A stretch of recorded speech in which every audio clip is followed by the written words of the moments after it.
Go ahead. My name is James Foskey, and my major is the 4-year BE. Okay, so what do you got here?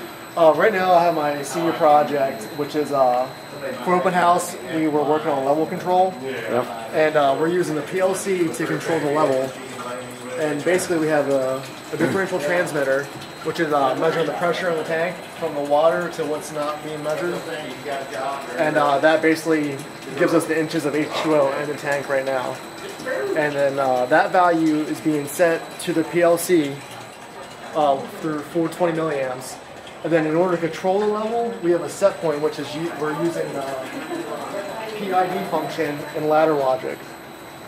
And then this is outputting 420 milliamps to our VFD, which is controlling the pump, which then controls the level. Okay. So once it gets to a certain set point that we have, the motor shuts off and then drops back down. And then once it's below that point, it turns back on and goes up to that set point we currently have. Okay. And right here is your graph. Yeah, this is our HMI. This is the human machine interface. And we have a trend recorder, which is so you can do data analysis later on. And then we have a visual representation of the tank, where show, because like most of the time you don't see what's in the tank. So here you'll be able to see the tank from far away, where you usually won't have all this equipment at. And then you can enter the set point by clicking on it over here. So you can change it. It's pretty high right now. You can change it to something else. I just dropped down to 25 right now, so you're going to see this tank lower down.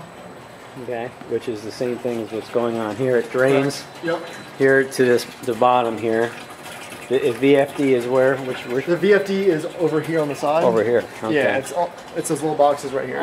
That's the control, but the actual motor is the actually, the pump's down here. The pump and the motor's down here. Yeah. I see. So this pumps it back up into the tank. Correct. And the level is going to rise as soon as this hits. Yeah. Theoretically about 25. Yeah. We don't. We have a little bit of undershoot and overshoot because we don't have our PID fully tuned.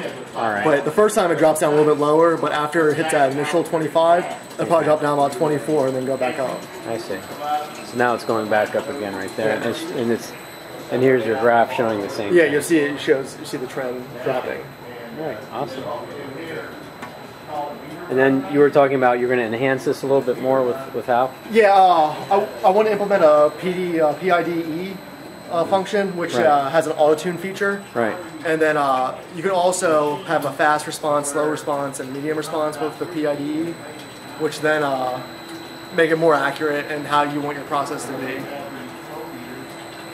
Okay, cool. All right. Looks pretty cool. Thank you. Good project.